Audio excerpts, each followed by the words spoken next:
Alrighties. Hello, everyone.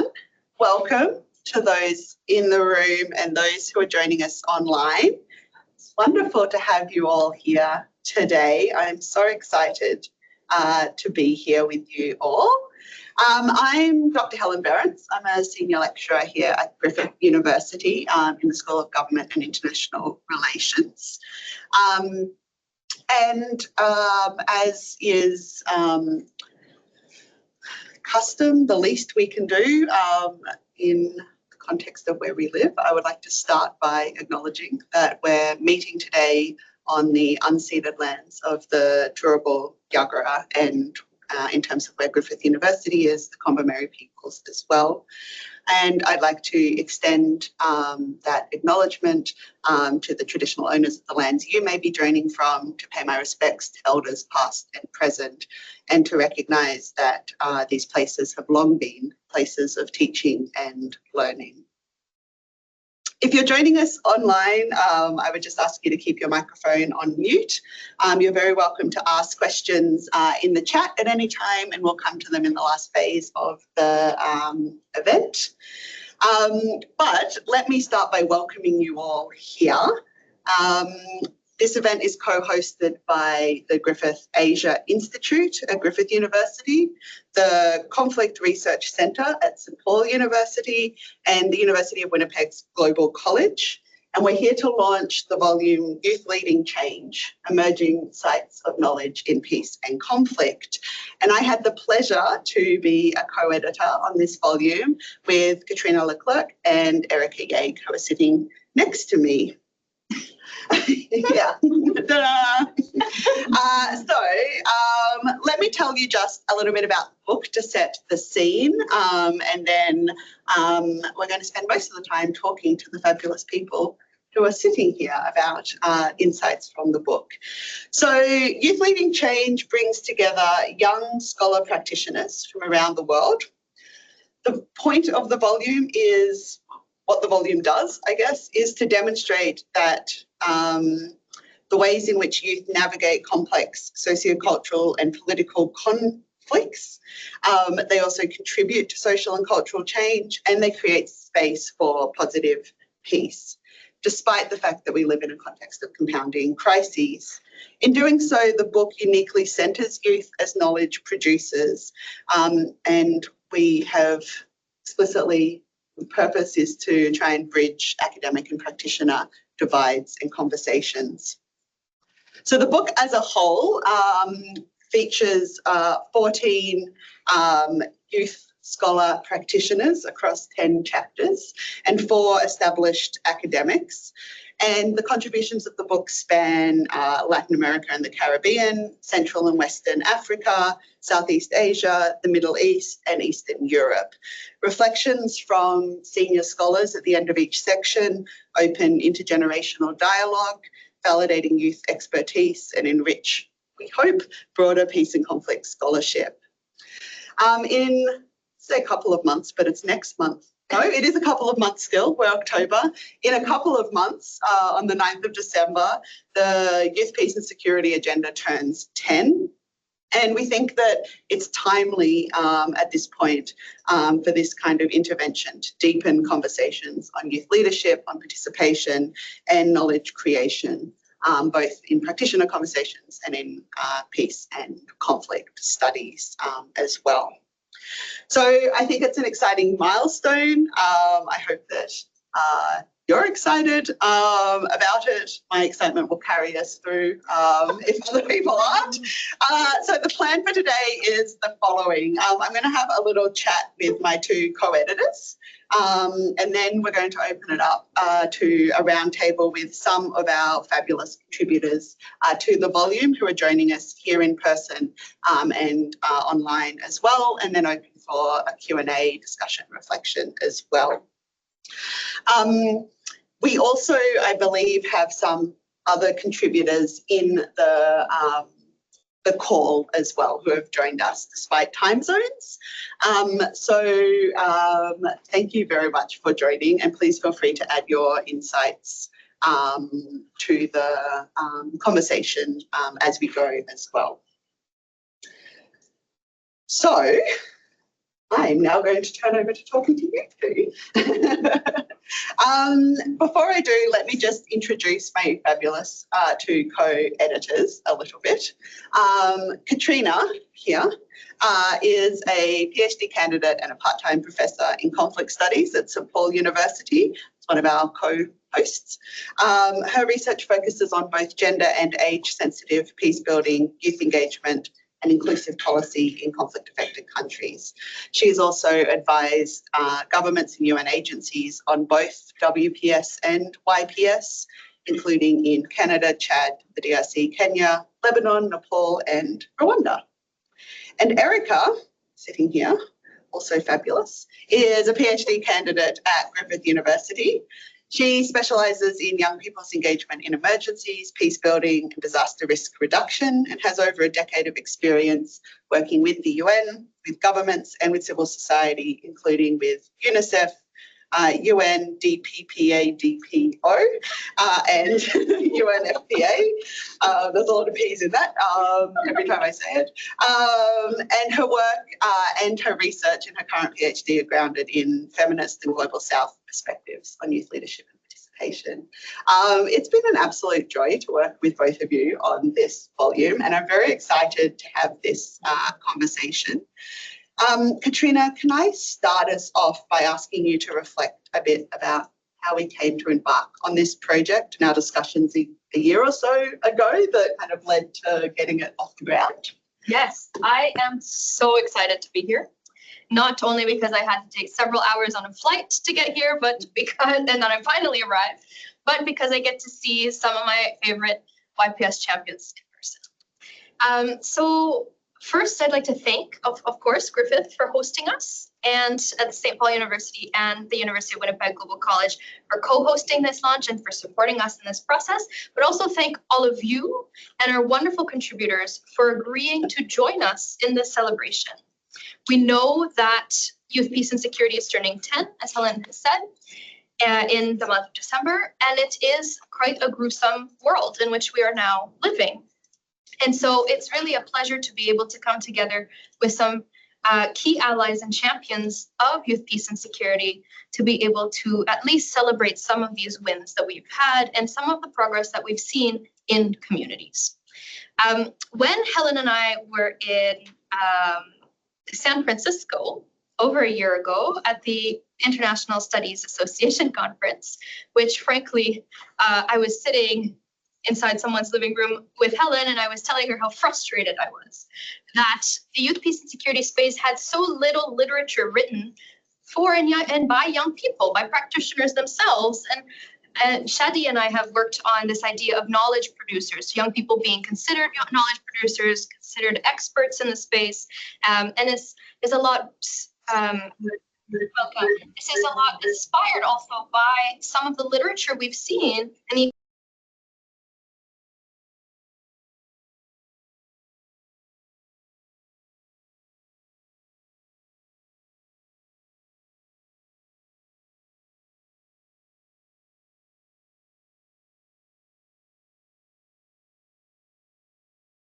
Ja, das kann ich also.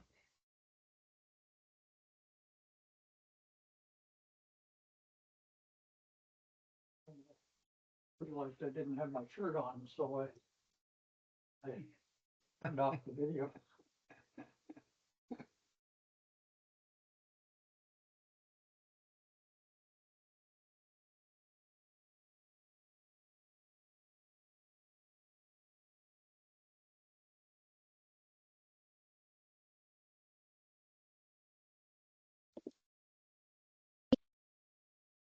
All right, folks, we're back. We're back online. You can hear us well?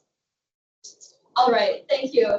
Wonderful. So as I was saying, there was expressed frustration about the fact that we often talk about a specific community, but often we don't hear from those community members themselves. And this is inspired from, more than a decade of work that I've been doing in the field on women, peace and security, where we see increasing attention and credibility given to women peace builders in the different countries where they work in. But in the youth, peace and security space, a lot of folks will say that we are learning from women, peace, and security, that we're growing in the women, peace, and security shadow, let's say. But I've always kind of disagreed with that way of framing it. We could talk about that later today. But the learning of the legitimacy given to peace builders themselves is something that we can still borrow. And so when we came together and we said, okay, we want to produce something, we have to respond to the fact that young people are invisible in knowledge creation processes. And so I said to Helen, oh, what are you thinking? I'm thinking a special issue might be a good idea. She said, no, why don't we just think bigger than this? Why don't we think about a book? And I said, whoa, Helen, very ambitious, as you know, very ambitious woman, but it was very sexy appeal. And so I said to Helen, I said, I already have, a pretty large handful of folks that I think we should reach out to see if they should join us in this kind of crazy project that we've had kind of percolating in the back of our minds. And that's when Helen said, oh, you know what? I have an even more crazy idea. I think we should bring on Erika as an editor because we want to have this plethora of diversity in terms of our experiences coming together and bringing more of a global understanding within our chapters. So that's when we wrote frantically, of course, to Shane, to Shadzi, to Lani, to Caitlin and others to come together and have this book kind of created. And we asked all of these academic practitioners, these young people who are straddling the world of academia, most of which for the first time because they're not coming from families who have deep roots in academic settings, my family included. And we said, okay, well, we want to produce something that is going to be for and by young people themselves, but also legitimizing our experience, both as practitioners and now academics who continue to have a foot in both worlds. And so that's how this Youth Leading Change book kind of came to be. And it was really molded by the experiences of each and every one of us that, challenge the way the world perceives us as young people, many of us young women, almost all of our authors are actually young women. That is somewhat coincidental, not really, but a little bit, because of the way the world perceives us as both practitioners and academics, or neither, right, in some contexts. So that's how it came to be, and I'm really, really excited. I don't know if Helen's enthusiasm can be rivaled, but I am definitely incredibly excited to be joining you, despite the jet lag here, to finally be able to show you, finally, this book in the flesh, but also more so be able to demonstrate the dialogue that this book also engages with, because we were able to reach out to other academics who are more established and have been longtime allies to youth peace builders and invite them to join us in commenting on some of the sections of the book. So without further ado, I'm going to ask Erika, if you don't mind, to tell us a little bit about the process that we underwent, because we tried to be intentionally inclusive and intentionally feminist in our process. That's always a difficult one to define. But if you could tell us a little bit what steps we took to actually come together and produce this wonderful book, and how that kind of shaped up from your perspective. Yeah, thank you so much, Katrina, and yeah, equally excited, as similar as both of you and Helen, for this book to come out. As I always say, like, this is actually one thing that a lot of scholar practitioners kind of really wanted to have, because it's a very scary area to kind of write something and will it be accepted, especially I come from a practitioner perspective where the way that I write is more policy oriented or case studies. But then that kind of dynamics between established academics and scholar practitioners actually was a really good dynamic. So within the chapters, one of the first processes, of course, is that we made sure that not all of the world is covered, but most of the world is covered, especially a lot of young people have been working in different areas, either within policy, within the grassroots areas, and even in advancing the YPS agenda. So you can find different experiences of what YPS means for young people within this book. At the same time, with those experiences, we also link them to theory. That's always how I struggled, especially writing my PhD, and my supervisors know that, in terms of how do I theorize these experiences that I actually have. And that was kind of the guiding hand that we had from Siobhan, from Caitlin, from Helen. So that was really good to kind of have that kind of dynamic. So each chapter had scholar practitioners, of course, based on our experience and the theories that we kind of work with within this space. but also strengthened by these commentaries, by these reflections from the scholars that really have been allies with us. So from that writing, we had a workshop that happened last year. Is it this year? In November. In November. I'm sorry. Yeah, last year. Yeah, in November, where we all got to pitch our work. So we had groups according to the chapters of the book, where we had regional work, we had thematic work as well. And within that, we had open discussion. Each one had the chance to read each other's chapters. Everyone had to contribute in terms of how they perceive the chapter, give reflections on it. And that I found that a really enriching process in a way that, yeah, because everyone came from their own backgrounds, it also offers a different perspective from a different reader. For those, for instance, when I wrote my chapter on Southeast Asia, I had to cite a lot of Shane's work in Myanmar. So that kind of dynamics really help in terms of enriching the chapter, especially you're only writing 3,000 words and you want to write so much more. So that was one of the challenges that we had to face in terms of writing, which I think most of the contributors had. We didn't put anyone. I'm not looking at you, Shani. But yeah, it came out to be like really good in a way that we were able to compress it and really feature the different examples from the different areas. Aside from the workshop, we also had that peer-to-peer feedback was actually one of the key takeaways from bridging experience and knowledge into theory, but also having that kind of camaraderie between all of the editors. So this is my first time and editors and contributors. It's my first time being engaged in this type of practice. And I feel a lot of the contributors, like from those that I spoke personally with, is finding it such an enriching process, but hopefully it's the same process in the future if we, engage further where there is that kind of acknowledgement of expertise, which is very rare, especially for young scholar practitioners. So yeah, I guess that's it. Do you have a question? And with that, I have a question for Helen. So what stands out to you about the contributions in terms of what they cover and how they do so? Excellent. So many things stand out, but I think one of the things, and it goes to the conversation that Katrina and I had about being at ISA, but also more broadly trying to talk about the ways in which knowledge is legitimized or recognized or not in these contexts, and then doing the work, is that often I think that research on youth, but even more youth-authored research, is seen as being very perhaps parochial or specific to a case or a context, not connected to broader debates, you said, right? Like you write a little case study or whatever. And I think that this stems from pervasive assumptions, even sometimes from and by allies themselves, of youth's lack of competence or lack of experience or lack of capacity in terms of what they know and do. So I think what's abundantly apparent from this volume is that our contributors as scholar practitioners work in the space of that hyphen between both identities. So they have the local specific knowledge, but it's not just a good story that they want to tell. It's nuanced and contextualized within broader trends or literature or debates or whatever it might be.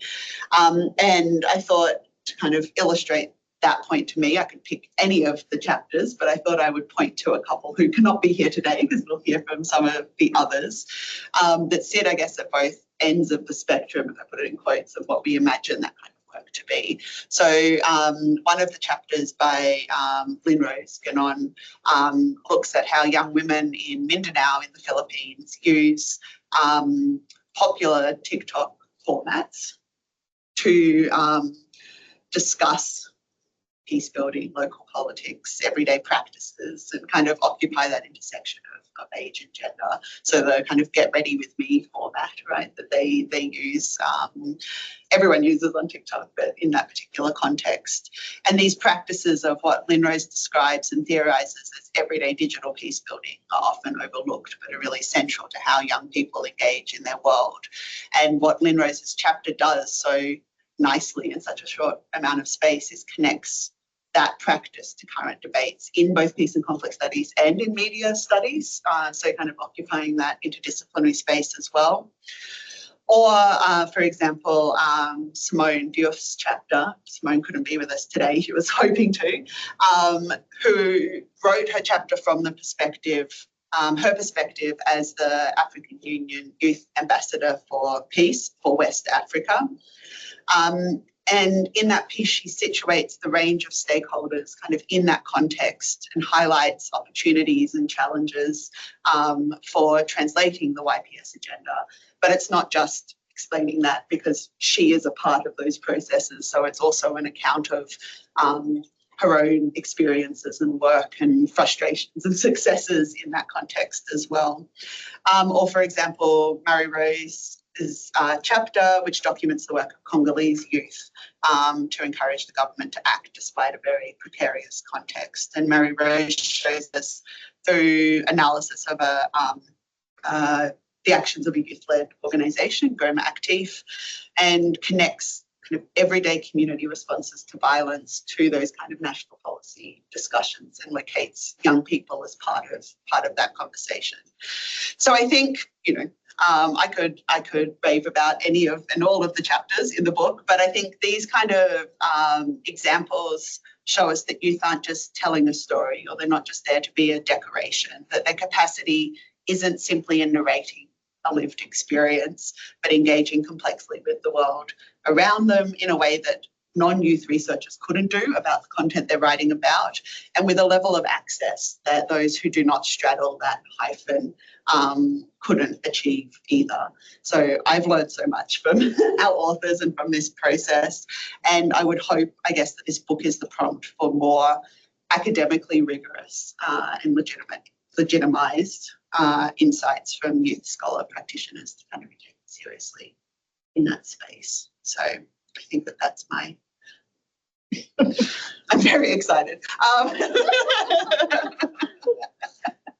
Is there anything else either of you want to add to, I guess, that conversation about the origins or the purpose of the book that's come up? Maybe one thing, I think for us, another part of this that was particularly important is that we were trying to get this through the process quickly, because we wanted to be able to create this as almost a gift for the 10th anniversary of Youth, Peace and Security, because we know and we've seen over the decade now of YPS's life, if we want to call it life, that there have been moments of really intense highs in terms of policy, movements, political will, resourcing, even youth activism on the heights and being recognized. But we've also seen moments of really intense lows, where there's significant pushback, increasing protection issues, defunding and deprioritization of the agenda within different institutions. And unfortunately, we're at a moment where this is kind of happening. We're seeing it again. We're seeing it with the feminist movement. We're seeing it with the youth movement. All of these social justice oriented movements are being threatened.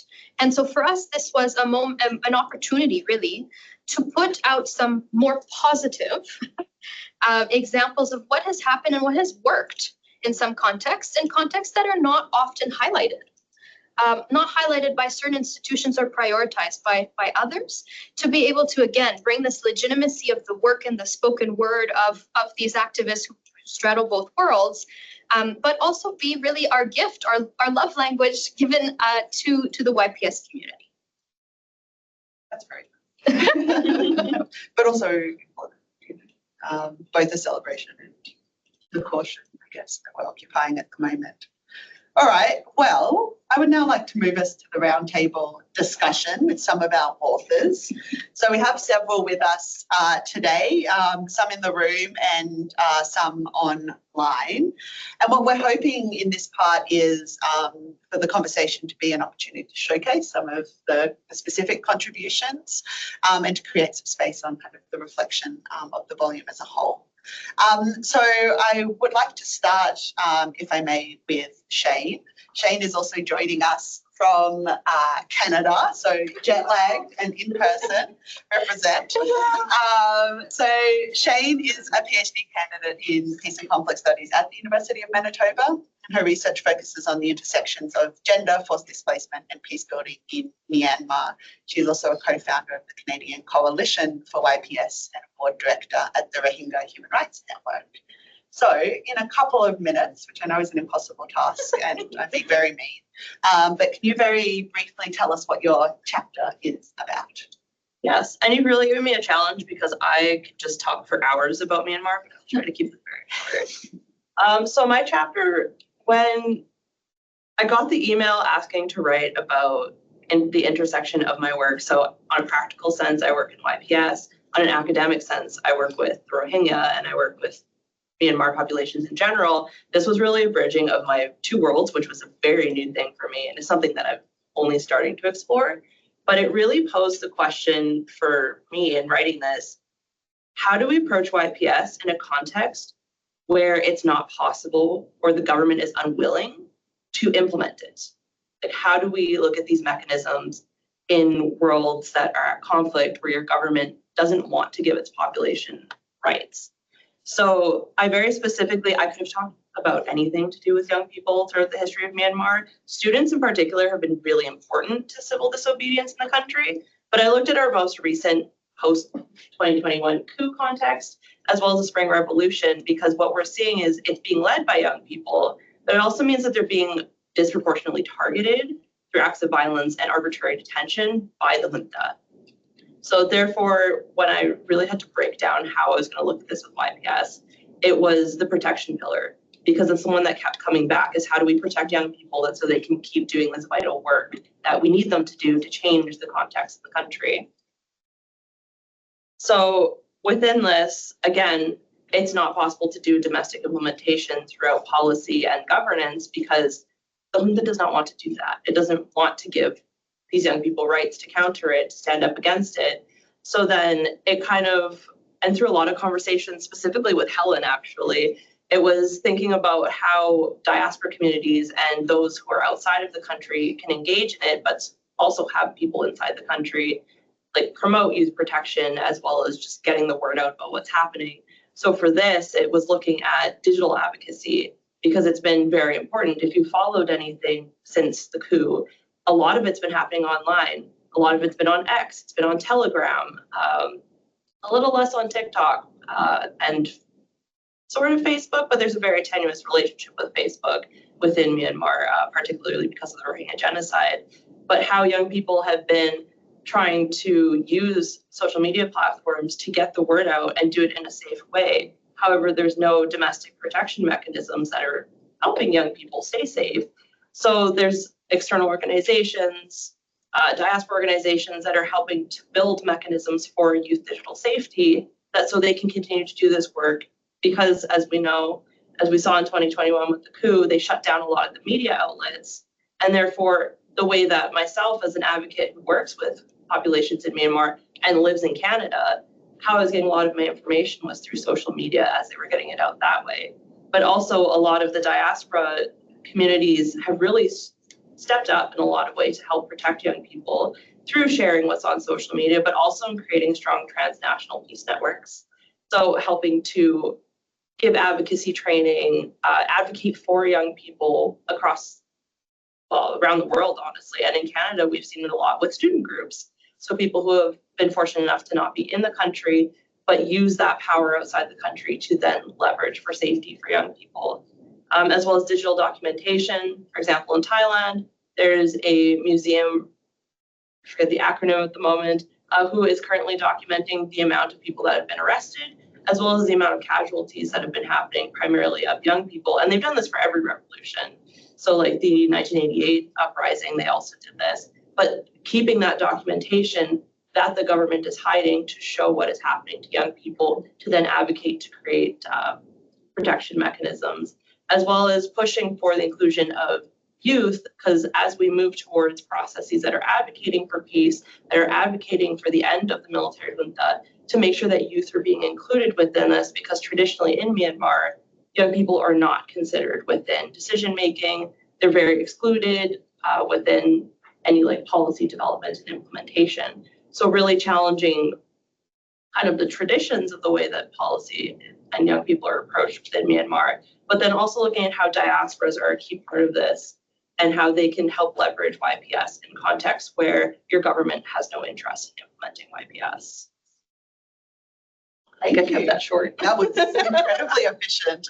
Thank you so much, Shane. Next, I'm going to ask Shadi to share about her chapter. So Shadi Rushabaz is an Associate Research Fellow at the Alfred Deakin Institute for Citizenship and Globalisation, and she's a PhD candidate at the University of Melbourne.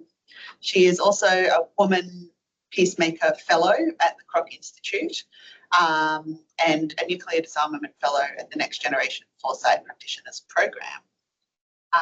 Amongst many other things, but I'm keeping bios brief as well because you're all doing too many things. So Shadi, can I please pass over to you to tell us a bit about your chapter in the context of Iran?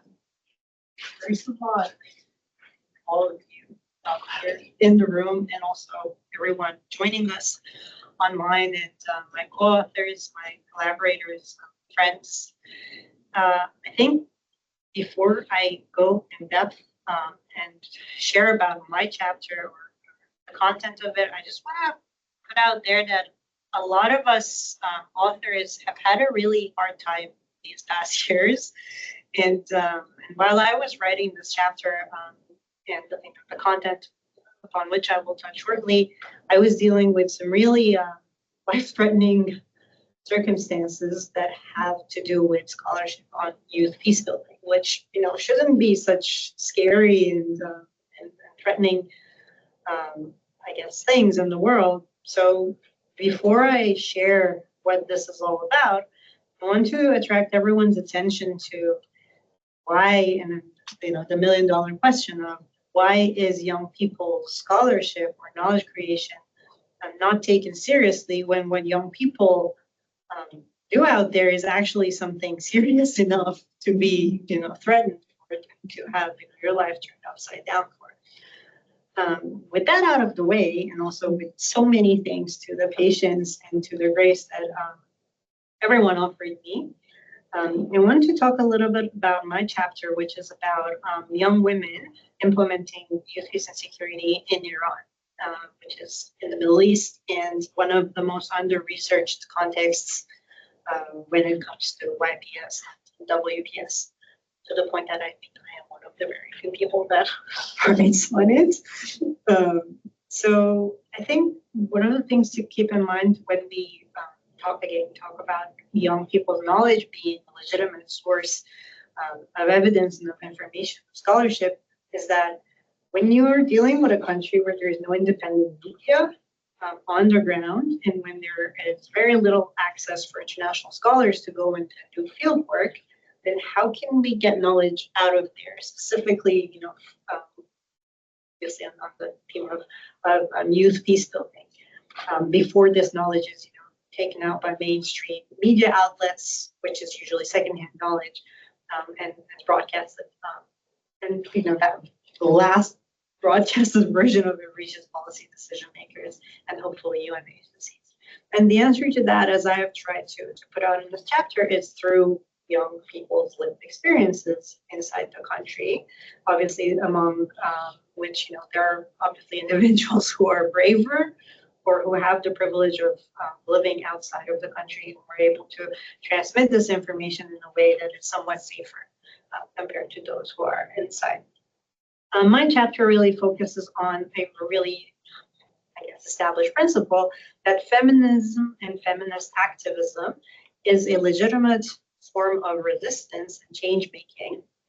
And in the Iranian context, Iranian women's resilience and creative peace building practices, not just since, women-led freedom, which some of you may not know about, but since the early 2000s, are actually instances of youth peace and security. And this is not a way which this phenomenon is really looked at very often, because we tend to put all those, 1 million signature campaign or My Stealthy Freedom campaign or White Wednesday campaign These are all campaigns for demanding equality, justice, freedom of bodily autonomy, freedom of speech, and all of these demands that Iranian women have historically kind of wanted to get out and request. These are all usually put in political science or in feminist studies. It's less so put as a form of young person activism or youth activism. And why is that? Because ironically, I actually know some of these women now who have been exiled, who have moved, or who are actually still in Iran. And this has trickled down to a form of intergenerational activism. So people who went out in the early 2000s collecting 1 million signatures for gender equality are now my seniors. And I always get sort of advice and recommendations on how to do campaigns or how to do feminist activism from them. And then the next generation came in with the Green Movement. People who were young. I was not of voting age during the Green Movement myself. And then Women-Led Freedom, which is pretty much 2-3 years ago, where now I am considered a senior. I tend to, at the ripe age of 30, and to offer advice to our young women activists. So what I want to say is that this historical and obviously creative ways of activism needs to be recognized as knowledge and needs to be seen as a manifestation of youth, peace, and security. So this localized and recognized knowledge is crucial to the agenda and to the evolution of the agenda. And much like what Shane said, like, how do we even implement youth, peace, and security, or women, peace, and security in an authoritarian context, right? So we have like a myriad of coalitions around the world, youth, peace, and security coalitions and women, peace, and security networks. Iran is not even a signatory to CEDAW. Like, how are you going to have women, peace, and security? There's no UN women in Iran. So how are you actually going to implement these agendas in contexts that need them the most, but are also contexts that refuse or sort of, reject the most? And I think one way, or at least my limited knowledge and experience of 3 decades of life and a decade of working in this space, recognizing and speaking and forming discourse around it, and recognizing young Iranian women, in the case of my chapter, as architects for transformative peace is perhaps the first step. And the last thing that I just want to add here is that I like to look at, and then this chapter was written before the Iran-Israel war. So a lot of the focus of my chapter is about peace as human security, as the bare minimum, and not even positive peace. I think when we talk about positive peace, we're like talking about contexts in which people can flourish and grow. I'm happy setting it as like survival level. So that's where I kind of want to look at YPS. YPS is often seen either in contexts of violent conflict, or where we need mediators, and I think women-based security to some extent this is the same way, or it's seen as something that is more in the feminist foreign policy end of things, where we look at how we empower young people from the world. Whereas I like to think we need to add this level of every country needs to get into the social contract with its young people, especially with its young women and other gender diverse people, and to create circumstances in which these people can live with the bare minimum level of comfort and hopefully eventually prosperity and flourishing. And that's what most of the people that I've talked to, most of the women that have been, I don't want to call participants of my research, but rather collaborators and co-creators of my research across fellowships and other projects, have been demanding to get out to the world that what we do every day, putting our lives on the line and risking many things, is for what we call an ordinary life, for very basic circumstances of survival. And if that's not, feminism, wanting equality, wanting prosperity for everyone, I don't know what else is. Thank you, Shadi. Important words. I feel like we should be applauding after everyone. And I realise we didn't actually. But maybe it's just behind. So I'm now going to invite Lani to speak with us. Lani Maria Anaya Jimenez is a PhD candidate at the UN-mandated University for Peace in Costa Rica, focusing on YPS and power relations in the Latin American and Caribbean region. She joins us very late at night from Sweden, so I very much appreciate you joining. I'll put it up on the screen in a moment for those in the room. And Lani has 15 years of experience in research, training and advocacy with young people, national governments and international organisations, in particular to advance YPS at national, regional and global levels as well. So, Lani, over to you. Please tell us about your fabulous chapter. Oh, before I go over to you, I should just say, sorry, that Lani's chapter is co-authored with Kaleem Ali, who is an attorney at law working in civil society, international human rights in the Caribbean as well. So to give him credit also. But over to you, Lani, to share your chapter. Thank you, and good afternoon over there. I'm really happy to see many familiar faces, and yes, and love to see all the vibe over there and joining the excitement. Yes, about this book. I think it has been a great effort from Helen and Erika and Katrina to make this happen. As you said, this gift to YPS anniversary, I think is very valuable. And yeah, trying to blend this practitioner and academic side, I would say that particularly I'm really excited about this chapter because one of the reasons I started to do my PhD was because I couldn't see a lot of research on Latin America on YPS. Usually when we talk about peace and conflict, and especially in my mainstream research, it tends to be other regions, more in Africa or East Asia or MENA, but then the Latin American region doesn't reach such a spaces, and it's because of many particular reasons. One of them is related to language. So a lot of research we have from Latin America is in Spanish or Portuguese, and that doesn't reach those spaces. But also that if we think theoretically on classic theories on peace and conflict, sometimes Latin America doesn't fit those dynamics. So that was, I think this contribution for this chapter was to place some light on Latin America as a region, why it's relevant to talk about what is happening in our region in terms of peace and conflict and youth.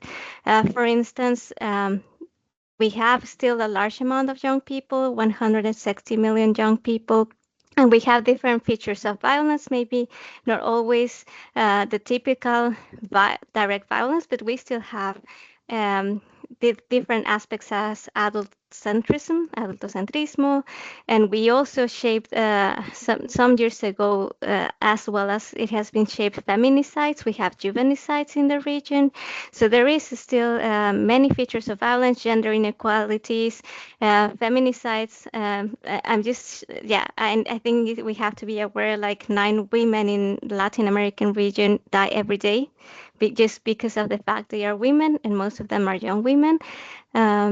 We also have shrinking civic spaces where young people are risking their lives, especially the ones who are activists in human rights and environmental causes.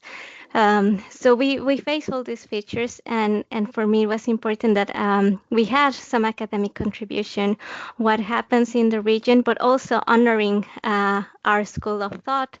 And that's why, first of all, as Helen said, this was not a contribution only by me. I thought it was important that we had this by embracing a chapter from the Latin American region and the Caribbean. It was important that one young person from the Caribbean could also be contributing, and that was Ali, who I met also in one of these trainings from the UN Alliance of Civilizations. So it was a collaboration to try to shed some light not only in the Spanish-speaking region, but also in the Caribbean as a whole. and also trying to honor, as I said, some epistemic thought, especially this school of thought and these concepts we wanted to use about the place of enunciation that are different from the mainstream of the school, going beyond the geographical territories of knowledge, but also acknowledging that everyone that comes to contribute academically has historical and social and cultural legacies that we carry, and that embraces that we have plural perspectives, and acknowledging that knowledge can be coming from different epistemic spaces to understand, in this case, peace and security. So the chapter, well, it covers, as I said, what has happened in the region on YPS, the different milestones we have gone through since the agenda began as legitimized in the UN and the Security Council resolutions. So we have gone into different processes where the regional offices of the UN have been involved and trying to set some different dialogues. Also, we have international NGOs working towards the agenda, as you know. So we try to set a historical record of this agenda, which there is, to my knowledge, there is still not. This is the first contribution that states clearly what is happening in the region, but also we shed light upon the limitations of the agenda. Despite now we have, I really hope so, a first national action plan in Colombia. We still don't have enough at the regional level or at the national levels. There is still no national mechanisms from the governments to implement the agenda. So we also, in this piece, we set some of our observations why this is happening. We also think that is, we did want to shed some light also about, despite young people contributing to the agenda, there is still some competition because of the lack of funding. And I think this chapter was written in 2024 when we still didn't have the situation, for example, of USAID that is in the region impact really, really highly. But also this change on the international cooperation. So that competition that was already for funding, this is coming even harder now for the people in the region who are working with the topic.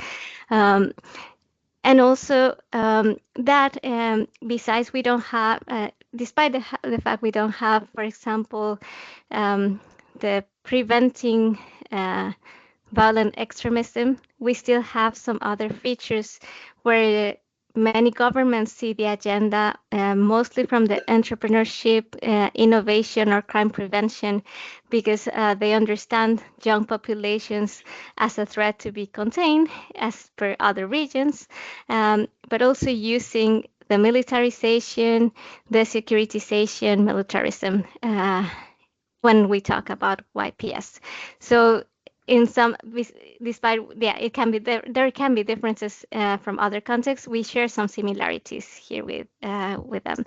And lastly, well, we also point out that there are barriers, as I said, because of the language, the access. So the access of spaces usually, well, it tends to happen that many young people, especially from the rural areas in Latin America, the indigenous population, people with disabilities, don't have the same access to these decision-making spaces because even they are working with peace and security, and they are risking their lives, as I said in the beginning. Some challenges are also structural. Either they don't speak majority languages, English, or they speak their mother tongue, or they have lack of access to technology or even to political decision makers. So I think, well, overall, the chapter wants to highlight that we have these challenges, but we also have these opportunities. We see some efforts happening in the Caribbean. We see efforts happening, especially with CARICOM and UNESCO. We see that the region, especially with the UN office from UNFPA and UNDP, are trying to move the agenda, trying to create a narrative where we include indigenous terms. We will include that conception from the Latin American region we expect to see on YPS. And there is this hope. On these times that are very challenging, I try to come every time to these spaces with signs of hope. So for the Latin American region, I see signs of hope when it comes to young people still moving change, is still applying YPS, trying to move the YPS on maybe not a national level, but they have local agendas. I see people still thinking that the agenda is very relevant. And as all the contributors have said, I think for me the value of this book is that to bring back agency to young people and to try to keep the legacy. Some of us are transitioning out this young age, but yet try to keep the legacy of what has happened in the body of young population to the next 10 years. So thank you so much, and yeah, I'm really excited to share this space with you all. Thank you so much, Lani, for those insights. I really appreciate them, and I think contextualizing this work in the Latin American context also is really important, because it often gets overlooked for the reasons that you outlined, and making a presence really valuable. I'd like to ask our youth authors if they have reflections for us on, I mean, you've kind of shown through the specifics of your chapter, but in terms of adding broader reflections on why youth created knowledge on peace building is important. What does it offer? Or, what do you think the benefit is, speaking to, I guess, perhaps broader conversations or people who may not immediately see the value of youth-led research in this space? I might go to, which order do we want to do it in? Shall we start with Shadi? Very briefly, just some kind of, I guess, final reflections to kind of start bringing it together. So in 2021, we had a journal published at UNY called the Journal of Security, which was accessible to pretty much a very practitioner-based audience, almost exclusive to them, if you will. And I like to think that back then with Katrina, we had the idea of publishing something that legitimizes young people as knowledge creators, as knowledge bearers. And the journey continues on. And I think if we look back at spaces like this, we actually see stories, and everyone has touched upon it, stories of lived experience that exist in different parts of the world, and stories that actually need to be heard for policy and decision makers to consider their decisions.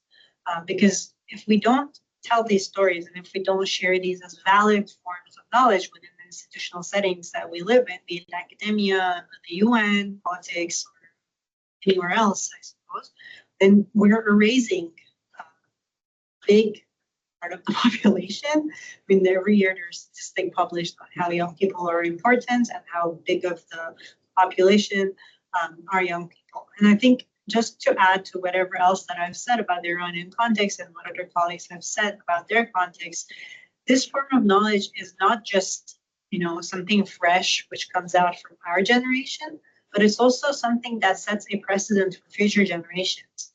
To the point that now we're having the second Youth Peace and Security Progress study, and a lot of us actually, I met Erika, we were consulted for the first progress study. So this is history in the making, and some people may not like to acknowledge it, and I think that's very much their loss. I'm at that age where I treat this kind of knowledge as the pathway to I guess, more prosperous decision making for the world. But yeah, I think it needs to be taken more seriously. Otherwise, it's just the world that's missing out on it. Missing out on it, absolutely. Lani, could I ask you to reflect on this question as well, build on or complement what Shadi's offered us? Yes, so I think the relevance of young people being, I don't like the word empowering, because I think that states very unbalanced relationships. But I would go back to agency, like people owning processes. I think that usually young people are seen by non-youth as people who lack experience, and that comes also into the academic field, um, or people who are not formally educated enough, which is also not true because these generations are one of the most educated in the history of humankind. So these myths come often, and I think most of us in this room have experienced at some point these stereotypes or preconceptions. So for me, the fact that young people can create the knowledge based on their experience, it's part of ensuring and affirming the leadership they have, and also the agency people need to have, looking at this balance on power dynamics, talking about those. Um, and yeah, for me, it's leaving them not in a secondary role. So I think, yeah, that's in this, when we talk about young people, we in this field is also looking them not as subjects of knowledge. So yeah, I think that's also why it's relevant. They are contributing, they are collaborating with us. So that changed a full perspective in how do we do research. We're trying to be careful that it's not an extractive research, but we are constantly doing a participatory process. So I think that's why it is so relevant, and that people feel part of the whole. Every milestone since the planning, that they feel connected and identified, that they are part of something in a greater extent, and that they are not just.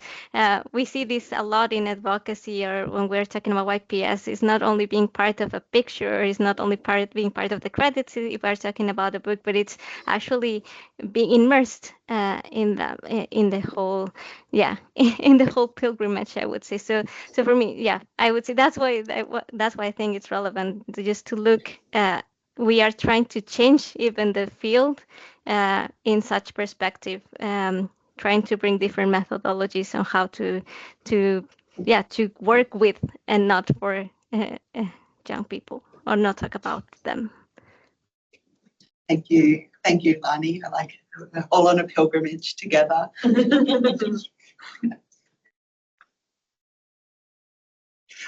Shane, can I ask you to reflect on this question as well? Yes. So within like knowledge creation, young people really bring vital perspectives, experiences, and solutions. And like both my colleagues were saying, is that young people are not just passively part of this, they're not just participants, they're not a space to get data for research from or for work from. They are actively leading within these spaces. However, a lot of young people within traditional policy and academic spaces are overlooked, and their contributions are often considered, as I said, secondary. So when we center youth-generated knowledge, we're recognizing that they have this lived experience, the lived expertise, and that young people aren't. Often we hear that young people are the future generation, but they are what is happening right now. Young people are already shaping the way we understand peace building, the way that we understand even just research in general and advocacy spaces, as well as, and this is something we talk about a lot within the Canadian Coalition, but is something that write often on behalf of the Canadian Coalition on, is like the concept of detokenizing these spaces, and that young people have agency, they have power, they bring a voice to this, and that their perspectives, they do challenge the dominant narratives, and they really push within academia and in policy to think outside the box, to think of alternative and innovative solutions and look beyond what we are traditionally doing. And it also not just strengthens the legitimacy of youth leadership. I think there's legitimacy in youth leadership as it is within these spaces, but it strengthens the legitimacy of academia and advocacy and policy as a whole, when we include young people and that we're recognizing, as Shadi said, if we eliminate young people from these spaces, we're eliminating a very significant part of the population.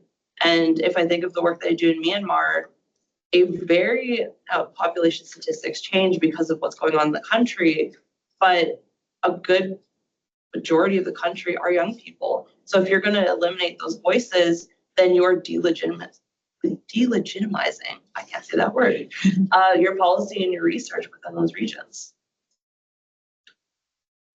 Okay.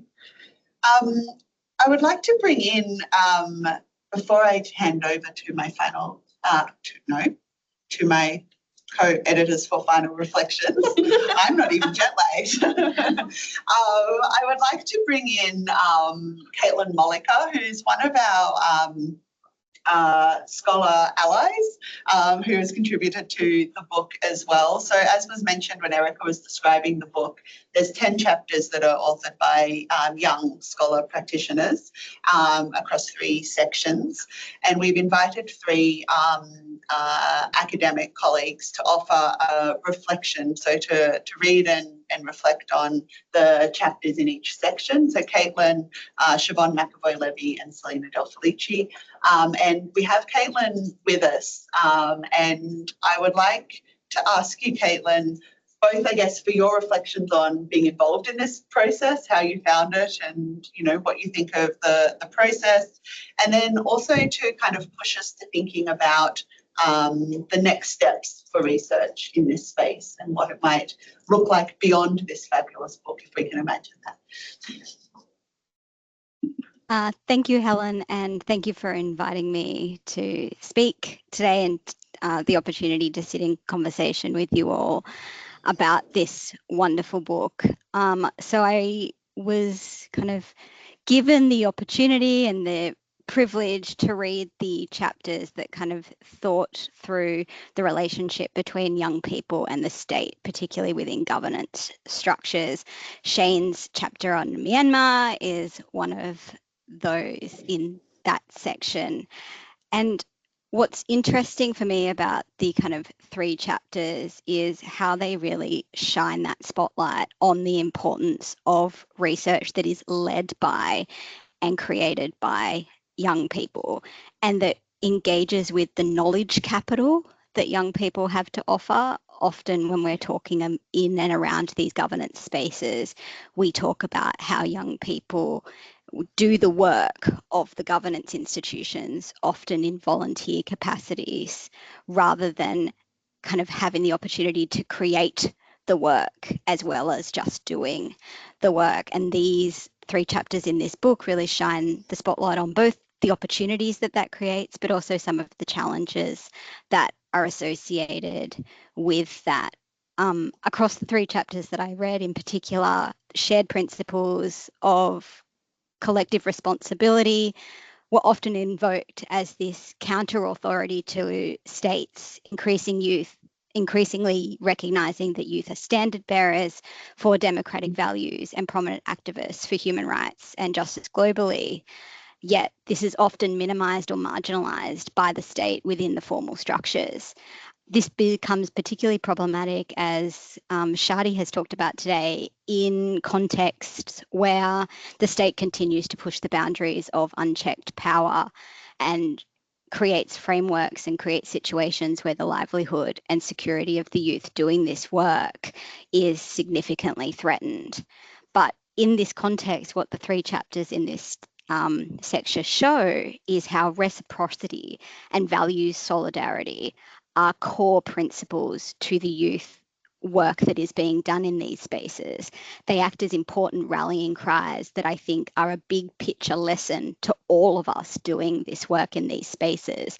But I think what's interesting about this is currently scholarship and practice broadly, kind of in the international relations space, in the peace and conflict space, has really been silent on the significance of reciprocity and value solidarity as kind of organising logics.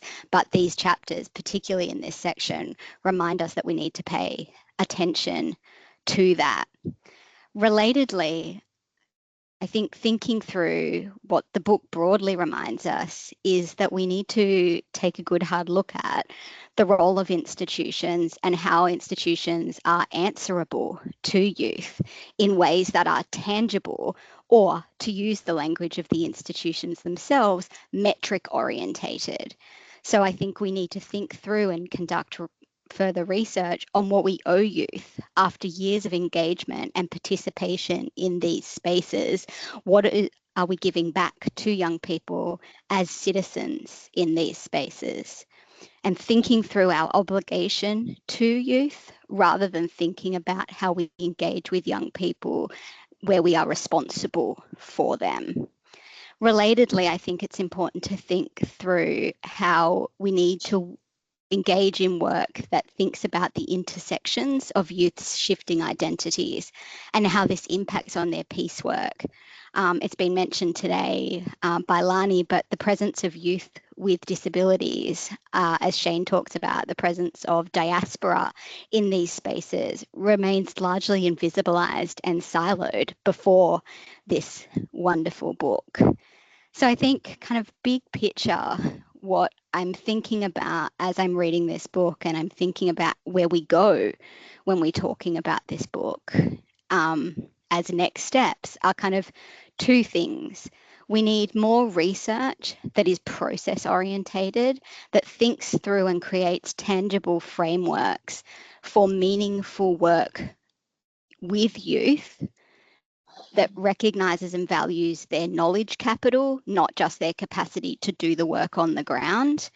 And I think also, and this is kind of a bigger picture problem, I suppose, but I think it's reflected in this book, I think we need to do greater work to remove the silos and the publishing barriers that exist around where youth's research and where youth-led work exists.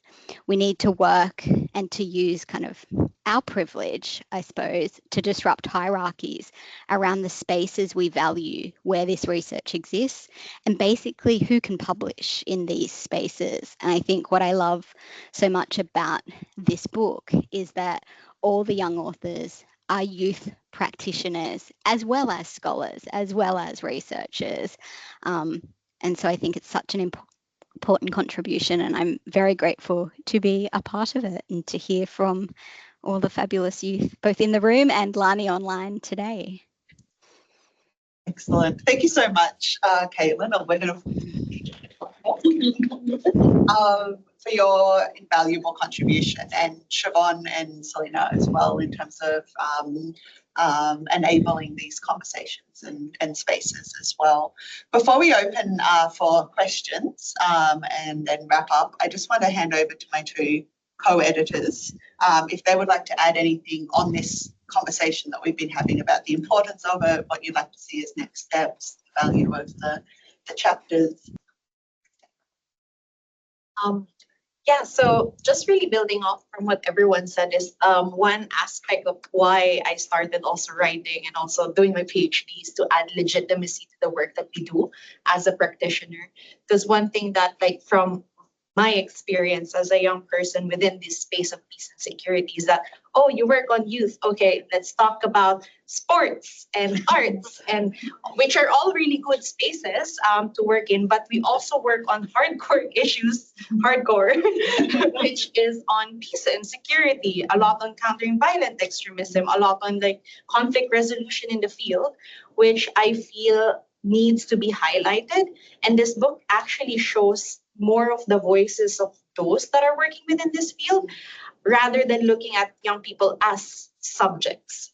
So that's why I'm kind of like really proud of this work, because we get to kind of have our voices within the space that's traditionally not open for young people to share their voices, but rather we are there as, you know, let's say a research participant or like someone who contributed to a survey, which is good because our voices are still heard, but this just gives a different kind of like agency, which Lani mentioned. And yeah, it's just a really fulfilling thing, and maybe could possibly in big picture break the barriers of that hierarchy where young people are, it's more of, for me, it's fear of really getting our voices out there within the spaces of publishing and writing our thoughts within the academic space. So yeah, I guess that's it.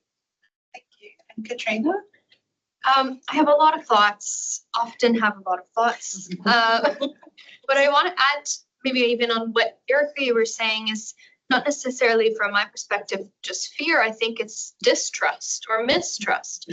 Because in the youth, peace and security space, in the policy space or activism space, we often hear about young people don't trust or not trusting institutions. And when we're talking institutions, we often infer government or the UN system or large multilateral mechanisms.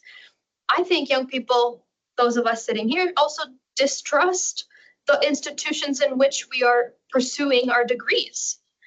We don't necessarily feel in some cases that they will support or protect us in the times that are needed. And I think that that is a barrier that many young people who are working and straddling the world of activism and trying to enter the academic space are trying to kind of reconcile. And so that was one of the ways we were trying to reconcile for ourselves that kind of unequal distribution of power in the academic space by producing this book, by trying to remove those barriers from these wonderful practitioner and academics who are straddling those difficult power imbalances in the academic space. The other thing I want to touch on, and this is maybe less popular in terms of the way I'm going to say it, but you know, I will say it nonetheless, and I think it has to be, is I think we have an absence of a collective strategy in youth, peace, and security.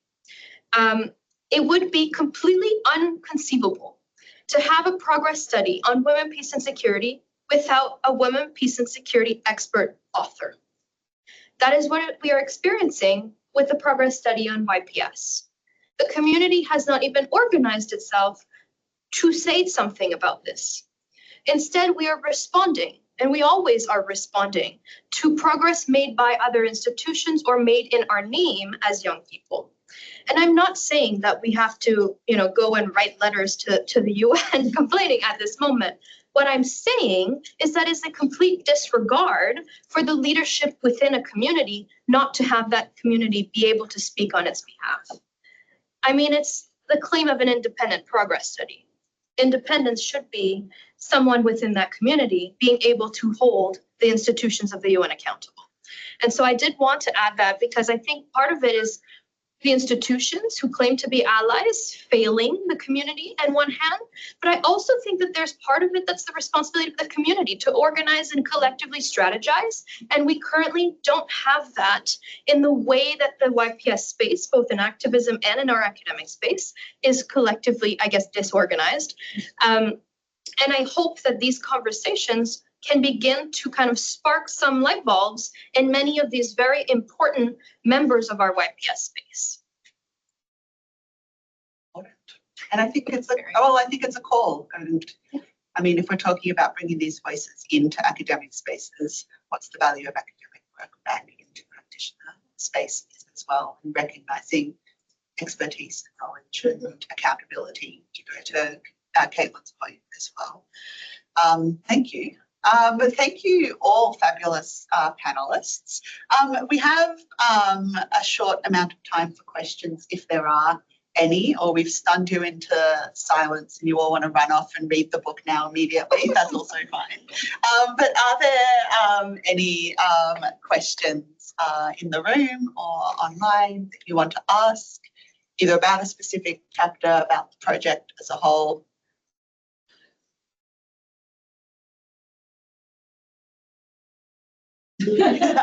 Okay. Firstly, congratulations. And it sounds like a really incredible volume in the process that's got into it. It's really evident from hearing all of you speak how collaborative and genial it's been. So that's amazing to hear. This is just kind of maybe a practical question. I'm just firstly incredibly impressed at this coming together within like for an edited volume. It's extraordinary. It's extraordinary. But also since Caitlin mentioned, a couple of you mentioned the publication kind of field, I was just curious about even getting Palgrave Macmillan on board so quickly. Like, how did that process work? Were they really receptive? Did you already have a plan? I mean, I think, Katrina, you mentioned you kind of knew who was going to be involved, but how did you actually operationalize this specifically? Always have a plan. And be the senior. There were two things. So we deliberately went with Palgrave, and it's a pivot book. So it's the Palgrave process that is deliberately designed to be fast. Like they're short, they're meant to be short books that are quick turnaround, right, in academic timelines. And we did that because it was whatever ISA last year, so March last year. We decided in July of 2024 to do this. Yeah, like as a concrete thing. And we want to, and because, you know, we want to do too many things all the time, we were like, well, let's get it out by the 10th anniversary. So that's December this year. So Palgrave was the logical choice from that side of things.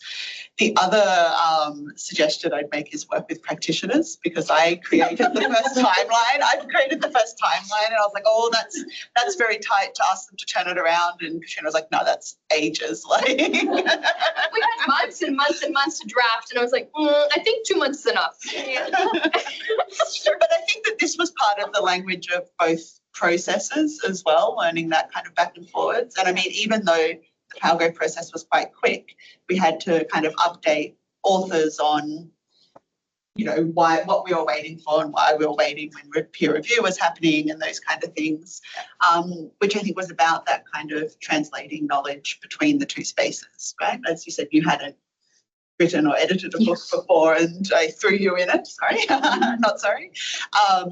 So it's new processes as well. So I think the translation kind of work has to happen both ways in order to enable the voices to be heard. Yeah, I mean, the majority of the authors have never written any published piece before. Most of them are in their later graduate studies, but had never published anything yet. And so this was also an opportunity for them to use some of the materials they had been working on for something that would be published, and we could hold their hand a little bit more in that process, which is very daunting, of course, if you're doing it for the first time. And so that helped in terms of our timeline, because a lot of material were things that they had, you know, that they could repurpose. But the other thing, to be quite honest, is we prepared a list of people we wanted to approach. We did not do a public call for this. I mean, the majority of them are people I personally have worked with. I've worked in 36 different countries. I've had an immense privilege of being able to work in the NGO space for a long time before turning to my PhD. And so many of these, you know, scholars now are folks that I worked in these countries with. And that helps because of the relationship we are able to have with them, the trust that we can have. And I would hope that we were incredibly transparent with the process so that we could help them along the way understand why we were asking something in a certain way, or what they could expect, and that could help them prepare better as well. Yeah. Did anyone else want to add anything to that question? Sarah, did you? Thank you. My name's Sarah Davies. I'm from Griffith University, for those online, and thank you. I mean, this is just, it's been such a really just an incredible piece of work that you've brought together, and I really just loved hearing all your presentations, and I want to read the rest of the book. But I do want to ask a question that is slightly provocative, and please take it in the means which it's given, which is that I was then really thinking about Shane and Shadi's presentation, and I was looking at the table of contents, and I was just wondering, was there any conversations of thinking around youth coalition, youth groups engagements who are violent, you know, or who are really seeking, who align themselves maybe with needing to be engaged in a militarized process to kind of, you know, and their exclusion from states. And what's the sort of, what have you thought through then? Because to me, there's a lot of linkage between YPS and peace building and peace, and I completely understand, but I'm really thinking as well about, you know, what Shadi was saying, well, you know, youth are not taken seriously, yet you're threatened all the time. You know, it was really powerful what you said there, and I was thinking, well, we also know too, I'm thinking of hegemonic masculinity, right, in the way in which, you know, there's the resurgence of violent young people as well. So it's just, you know, I was just wondering, you know, what are your thoughts around that, and maybe a second volume? Maybe. More ideas. So the conscription right as well, you know, that's, yeah. So sorry, I really would love to know your thoughts on that. Thank you. Shane and Shadi, question. I have so much to say on this if you want to. We have like It's so relevant. a minute, 2 minutes each. Okay, in her second volume, email me because I have so much to say on this. We have you on speaker. I talked about it a little bit, and like it was a conversation that I think Helen and I very specifically had about how far I wanted to go into what's going on specifically in Myanmar, because as we know, earlier this year, they reintroduced the highly contentious law of forced conscription, which is disproportionately affecting young people, which has led to kind of like the Spring Revolution is still occurring, but we're seeing people stepping away from the nonviolent side of it to join the militia groups, because there's 135 recognized ethnic groups in the country split into different factions, and there's like hundreds of militia groups in this one country that are operating. And I think one of the most powerful things when I was tackling with myself internally, if I wanted to talk about this, that a young person said is, we're joining the militias because either we fight against the military that doesn't want us to exist, or we fight with them to eliminate ourselves. Mm-hmm.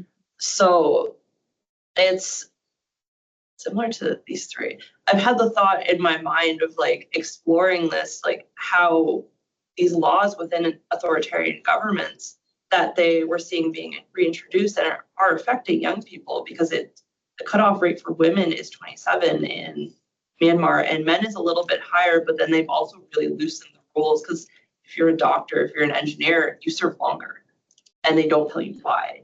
But why it's pushing young people away in like facing desperation from peace building mechanisms, because they're not seeing immediate results from it, and why it's pushing them towards violent clashes and into these militia groups, because in a lot, specifically in this context, feeling that desperation that this is the answer, because they don't want to be forced to fight with the oppressive regime that is out to destroy them. To add to that, last July, I think it was July, when we had the Young People Politics workshop here, which Helen kindly invited me to also workshop. I had a presentation on, so, you know, I go in this book writing about how young people are great in Iran at doing peace building work, and how everything that they've done for a long time has been different forms of marination, creative peace building activities. My presentation at that OPSA Young People Politics workshop was about young people and disillusionment with political processes. And this is a pretty, probably after saying this, they will no longer collaborate with me, but I am at a stage in my life where I am more violent towards institutions myself, which is why people still have a chance working with the UN. I don't, because I have emailed them, and during the Women Life Freedom movement, I emailed them, and at that time I was employed by UN, and I emailed the UN youth office, which at that time was the youth office, and I said, there's things happening on people in Iran, do you want to tweet about it? And they said, we have everything monitored and under control. And they didn't. So how long, before we realize it's our own responsibility? Because guess what, there is going to be, and my PhD work is on, I'm using futures thinking and foresight methodologies, looking at the day after. There is going to be a day where this disillusionment and this sort of rift and the silos get bigger and sometimes unbridgeable. What we do here is we're trying to prevent that by translating practice and showing institutions that young people have to be listened to. And we are trying to keep hope within youth communities, that there are people within the institutions that are willing to listen, which is why I still find myself amazed to be among these people keeping my hopes up and keeping in check from time to time. So to your question in short, and to echo what Shane said, yes, young people may become more violent, but we have to ask, violence towards whom? And, why? Because the other thing is, we talk about youth bulge, and we are amongst the folks that are highly critical of the youth bulge blanket itself, but I tie that to human security. I would be angry if my government, I am angry because my government doesn't cater for me. Because we signed something implicitly called a social contract, and if one side of a contract cannot keep it up, the other one needs to keep them accountable. Now, how you do that is Mandela terms, very much depending on how you're facing the other. So I'll leave it at that before I lose my chances of collaboration. Thank you both. And I know there are more questions and opportunity for discussion, but we're also out of time, and I want to respect people's time and logging off if you've been sitting with us for the last hour and a half.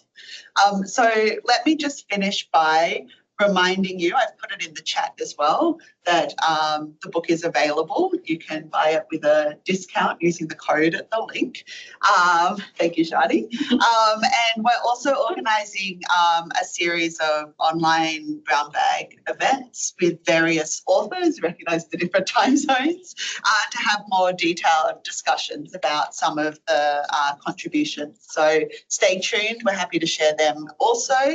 And just to say finally, enormous thanks to everyone for coming, to my co-editors for making this a possibility, that it is in the world, from a conversation in a random person's lounge room in America to here, and to all our authors for their really generous time and insights and contributions to the volume.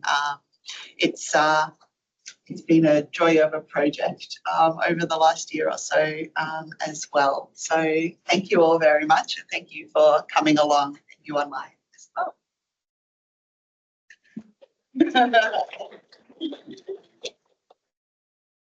Thank you, Caitlin and Lani, for joining us. Alrighty, hello everyone. Welcome to those in the room and those who are joining us online. It's wonderful to have you all here today. I'm so excited to be here with you all. I'm Dr. Helen Berents. I'm a senior lecturer here at Griffith University in the School of Government and International Relations.